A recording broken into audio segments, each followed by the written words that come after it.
Baik, Assalamualaikum warahmatullahi wabarakatuh. Ini kita akan mempresentasikan terkait materi metode Agile dari mata kuliah pemrograman lanjut. Sebelumnya izin memperkenalkan, saya Muhammad Arsyad Al-Hakim dengan NIM akhir 522. Saya Novel Nafiah dengan 36 terakhir 497. Yang pertama dari definisi Agile. Agile ini adalah metodologi pengembangan perangkat lunak yang berfokus pada fleksibilitas, kolaborasi tim, dan pengiriman produk secara bertahap.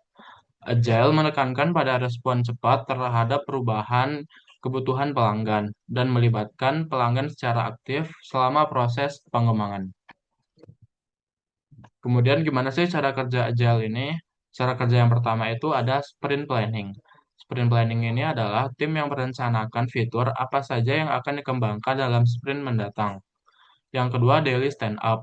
Daily stand up ini adalah perubahan harian singkat dengan waktu sekitar 15 menit untuk membahas progresnya. Yang ketiga ada development. Development ini adalah tim yang mengembangkan fitur sesuai rencana dengan kolaborasi intensif.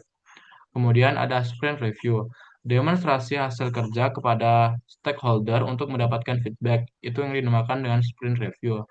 Kemudian cara kerja selanjutnya menggunakan sprint retrospektif, yaitu tim yang mengevaluasi proses kerja dan mencari cara untuk perbaikan. Kemudian cara kerja yang terakhir itu ada iterasi berkelanjutan.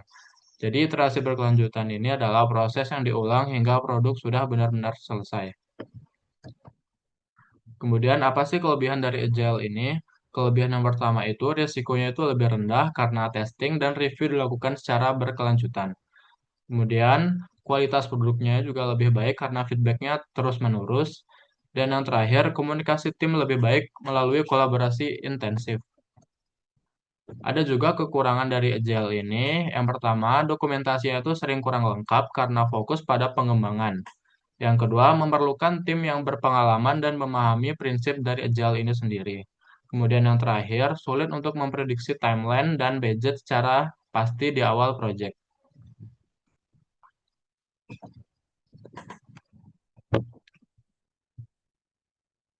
Selanjutnya ada perbandingan dari Agile dan Waterfall. Yang pertama dari Agile, yaitu pendekatan iteratif dan incremental. Lalu pengiriman produk secara bertahap dan cocok untuk proyek dengan kebutuhan yang dinamis. Selanjutnya, yang waterfall, yang pertama ada pendekatan linear dan sekuensial. Yang kedua, pengiriman produk di akhir proyek. Dan yang terakhir, cocok untuk proyek dengan kebutuhan yang jelas dan stabil. Adapun kasus penggunaan dari Agile, yang pertama, startup dan produk baru. Jadi ketika kebutuhan pasar belum jelas dan dipenuhi validasi cepat, contohnya mengembangkan aplikasi mobile baru untuk e-commerce di mana fitur disesuaikan berdasarkan feedback pengguna awal. Yang kedua, tim yang berpengalaman. Ketika tim memiliki keahlian dan dapat bekerja mandiri, ketika tim memiliki keahlian dan dapat bekerja secara mandiri. Sebagai pengalaman pribadi mahasiswa, proyek akhir kuliah di mana dosen bertindak sebagai owner dan mahasiswa menggunakan sprint 2 minggu untuk mengembangkan sistem informasi kampus. Dan yang ketiga, produk yang kompleks. Ketika tidak mungkin merencanakan semua detail di awal. Sebagai contoh, sistem AI atau machine learning yang memerlukan eksperimen dan iterasi berkelanjutan.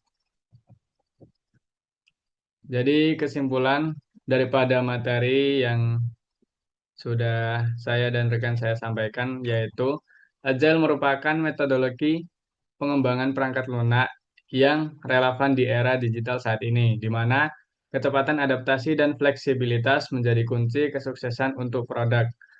Dengan pendekatan iteratif dan inkremental, Agile memungkinkan tim untuk merespons perubahan kebutuhan dengan cepat sambil tetap menjaga kualitas produk melalui testing dan review berkelanjutan.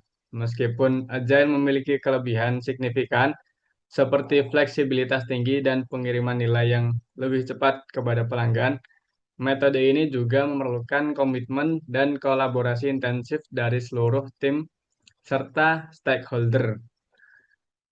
Agile bukanlah solusi universal untuk semua jenis proyek, namun sangat efektif untuk proyek dengan tingkat ketidakpastian tinggi, kebutuhan yang dinamis, atau ketika time to market menjadi prioritas. Sekian presentasi dari kami. Sekian, wassalamualaikum warahmatullahi wabarakatuh.